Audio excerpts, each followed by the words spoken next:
بسم اللہ الرحمن الرحیم۔ السلام علیکم۔ اسٹیبلشمنٹ کا پاکستان کی سیاست میں ہمیشہ کلیدی کردار رہا ہے، لیکن ریٹائرمنٹ کے بعد آرمی افسران میں سے بہت کم تعداد نے عملی سیاست میں حصہ لیا ہے۔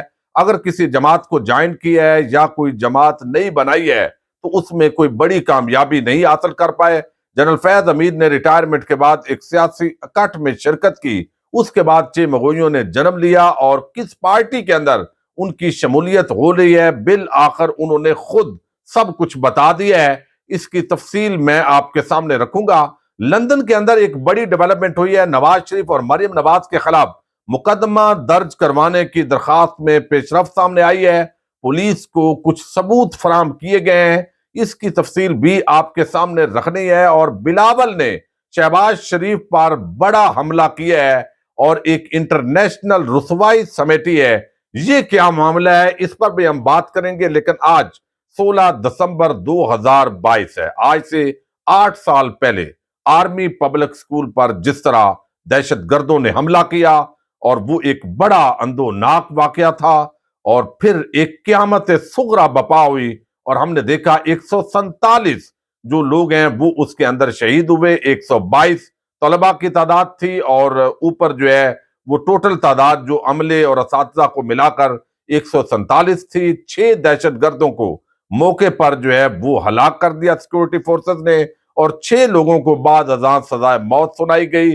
بہرحال یہ واقعہ جب بھی ہوتا ہے اور جب یہ دن آتا ہے تو پوری پاکستانی قوم سوگوار ہوتی ہے۔ اور ایک اور واقعہ بھی رونما ہوا اور وہ ہے سانحہ مشرقی پاکستان۔ پاکستان 2 لخت ہوا، اس کی ذمہ دار یقیناً ملٹری لیڈرشپ تھی۔ ایک طویل مارشل لا وہ پاکستان کے اندر رہا، اور شروع سے جس طریقے سے بنگالی پاکستان یعنی بالکل ایک علیحدہ ملک بنا اور بنگلہ دیش علیحدہ ملک بنا، یہ بھی ایک بڑا زخم تھا کہ جب ہماری مسلح افواج کے بہادر جوانوں نے انڈین فورسز کے سامنے ہتھیار ڈالے۔ اور میں سمجھتا ہوں کہ اگرچہ یہ تاریخ نے ہمیں بڑا سبق دیا، لیکن آج تک ہم نے شاید اس سے کوئی سبق حاصل نہیں کیا۔ دوسری طرف آپ کو اگر بتاؤں تو اس وقت بلاول زرداری وہ چونکہ موجیں لگی ہوئی ہیں، جب سے اقتدار میں آئے ہیں تو زرداری بڑا اس حوالے سے کھلاڑی آدمی ہے کہ اس نے اپنے بیٹے کے لیے وزارت خارجہ چنی تاکہ اس کا بیٹا پوری پاکستان جو پوری دنیا کے اندر ٹریول کرے، خرچہ حکومت کا ہوگا، مختصر وفد ساتھ لے، اور اس کے بعد وہ کبھی ایک ملک دوسرے ملک تیسرے ملک۔ تو اب یہ حالات ہیں کہ بلاول پاکستان کے دورے پر آتے ہیں، وہ بیرون ملک دورے پر نہیں جاتے۔ اس وقت وہ امریکہ کے اندر موجود ہے۔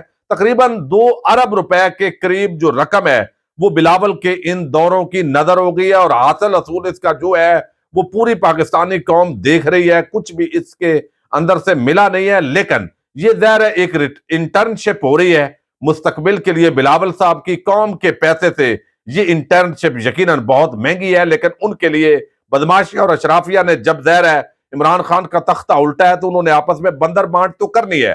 اب جو ہے وہ پچھلے دنوں وزیر مملکت مصدق ملک ان کو رشیا بھیجا گیا، اور وہاں پر آپ نے دیکھا کہ یہ بات ہوئی کہ جناب عمران خان ہمیں تانے مارتا ہے کہ وہ رشیا سے گندم اور آئل لینے جا رہا تھا، پیٹرولیم پرائسز اس سے سستی ہوتی، ملک کے اندر مہنگائی کم ہو جاتی، تو ہم بھی یہ کام کر سکتے ہیں۔ یہ مت سمجھے کہ امریکہ سے ہم ڈرتے ہیں، ہم بھی روس گئے ہیں اور روس کے ساتھ بات چیت بڑی پازیٹو ہوئی ہے، اور خود وزیر اعظم شہباز شریف نے بھی کہا جی انشاءاللہ اس کے اثرات آئیں گے۔ لیکن اثرات کیا آنے تھے کہ ملک کا وزیر خارجہ جو بیرون ممالک کو بنیادی طور پر ڈیل کرتی ہے جو وزارت، وہ وزیر خارجہ کہتا ہے یہ تو ڈھونگ ہے، یہ تو ہم نے ویسے ہی عوام کو ٹرک کی بتی کے پیچھے لگایا ہوا ہے۔ یعنی آپ دیکھیے، یا تو اس حکومت میں بیٹھے ہوئے جو مختلف مخبوط الحباس لوگ ہیں ان کی آپس کے اندر یا تو جو ہے وہ کوارڈینیشن نہیں ہے، اور یا پھر یہ عوام کو الو بنا رہے ہیں، بے وقوف بنا رہے ہیں۔ اب بلاول نے جو امریکہ کے اندر انٹرویو دیا ہے اس نے کہا جی سستا تیل بالکل ہم نہیں لے رہے، ماسکو سے رعایتی قیمت پر توانائی حاصل کر رہے ہیں، نہ ہی اس کی کوشش کی جا رہی ہے۔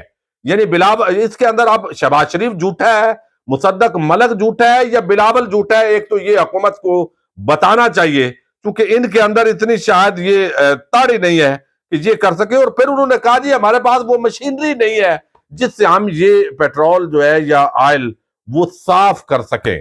تو اب ٹرک کی بتی آپ دیکھیے حالات کس طرح ہے، یہ حکومت کس طرح کے لوگ جو ہے اس کے اوپر مسلط ہے۔ دوسری بڑی ڈیولپمنٹ جو ہے وہ خبر آئی ہے لندن سے۔ لندن کے اندر آپ دیکھیے کہ جو بھی اسٹیٹمنٹ دی جاتی ہے، اگرچہ وہاں ایسے نہیں ہوتا جیسے پاکستان کے اندر کوئی مقدمہ درج ہوا، درخواست آئی، فوراً بندوں کو اٹھا لیا، تو ان کی جو ایجنسیز ہیں وہ انویسٹیگیٹ کر رہی ہوتی ہے۔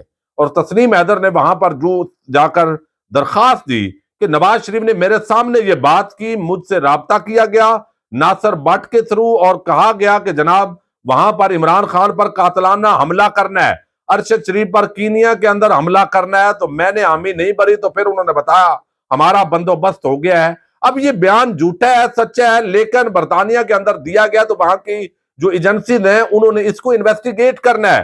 نواز شریف اگلے مہینے جو ہے وہ امریکہ کے لیے اڑان بھرنا چاہتے ہیں، لیکن اب یہ جو ایک درخواست ہے وہ دی گئی ہے نواز شریف اور مریم کے خلاف اندراج مقدمہ کے لیے لندن پولیس کو شواہد جمع کروائے گئے۔ اے آر وائی نے رپورٹ کی ہے، طارق چودھری جو وہاں پر جنہوں نے یہ ثبوت جمع کروائے ہیں، ان کا کہنا ہے کہ پولیس کو آڈیو ویڈیو سمیت شواہد دے دیے ہیں۔ لندن پولیس نے جلد ایکشن کی یقین دہانی کروائی ہے۔ ارشد شریف کے قتل اور عمران خان پر حملے کی سازش لندن میں ہوئی، اور نواز شریف سازش کے مرکزی ملزم ہے، جبکہ مریم نواز، ناصر بٹ اور دیگر بھی اس کے اندر شامل ہیں۔ اب Arshad Sharif chairman P T I Imran Khan پر قاتلانہ حملے کے معاملے پر تسنیم حیدر نے جو سٹیٹمنٹ دی ہے، اب یہ طارق جو ہے یہ بھی وہاں پر پہنچے ہیں، اور تسنیم حیدر نے گزشتہ روز سی آئی ڈی پولیس کو اپنے الزامات کے حق میں بیان انہوں نے ریکارڈ کروایا ہے، وہ ان کے بقول انہوں نے شواہد بھی دیے ہیں، اور پولیس کو جو آج شواہد فراہم کیے گئے ہیں وہ انتہائی اہمیت کے عمل ہیں۔ تو اس مقدمے کے اندر یقینی طور پر نواز شریف اور جو مریم نواز ہیں، ناصر بٹ ہیں، ان کی طلبی ضرور ہوگی، وہ اپنا جو نقطہ نظر ہے وہ ضرور سامنے رکھیں گے۔ پولیس اپنے طور پر بھی وہاں انویسٹیگیٹ کر رہی ہے، تو یہ مقدمہ درج کرنے کے حوالے سے جو بڑی ڈیولپمنٹ ہے وہ لندن سے آ رہی ہے، تو اس وجہ سے اب فوری طور پر لندن سے آنے کی بجائے وہاں پر ایک مرتبہ جواب جو ہے وہ دینا پڑے گا۔ اب میں نے آپ کو جو بتایا کہ جس طریقے سے جو سابق ریٹائرڈ فوجی افسران ہیں ان کا پاکستان کے اندر تجربہ اچھا نہیں رہا، سیاست کے اندر مختلف لیفٹیننٹ جنرل ریٹائرڈ، کوئی میجر لیول کے چند لوگ، وہ انہوں نے مختلف لیول کے جو ہے وہ لوگوں نے جوائن کیا مختلف سیاسی جماعتوں کو، یعنی نون لیگ میں، کچھ پیپلز پارٹی میں، کچھ پی ٹی آئی کے اندر، پھر مرزا اسلم بیگ جو سابق چیف آف آرمی سٹاف ہیں، ایک زمانے کے اندر انہوں نے ایک اپنی پارٹی بھی بنائی، لیکن وہ بھی کامیاب نہیں ہو سکی۔ لیکن اس پورے معاملے کے اندر اب لیفٹیننٹ جنرل فیض حمید کو چونکہ آلریڈی مسلم لیگ نون ٹارگٹ کر رہی تھی، تو اس بنا پر انہوں نے الزامات دڑے، اور جو گزشتہ روز میں نے آپ کو بتایا کہ سیاسی اکٹھ ہوا ہے، تو بیسیکلی وہ ان کے فارم ہاؤس پر، رہائش پر، ان کے جو مقامی لوگ ہیں چکوال کے، لطفال جو ان کا علاقہ ہے، تو وہاں وہ بیٹھے، اکٹھ ہوا، گپ شپ ہوئی۔ وہ جو گپ شپ ہے وہ جب ریکارڈ کی گئی تو اس کے بعد نون لیگ کے حلقوں کے اندر بڑی تشویش کی لہر دوڑی کہ جناب یہ تو 2 سال سے پہلے تو کوئی بھی اس طرح کی ایکٹیویٹی کے اندر حصہ نہیں لیا جا سکتا، تو یہ جنرل فیض حمید جو ہے وہ تو پی ٹی آئی کو جوائن کرنے لگا ہے، چونکہ وہاں جو گفتگو کر رہا ہے، جو اپریسیشن کر رہا ہے، وہ مقامی پی ٹی آئی کا رہنما ہے۔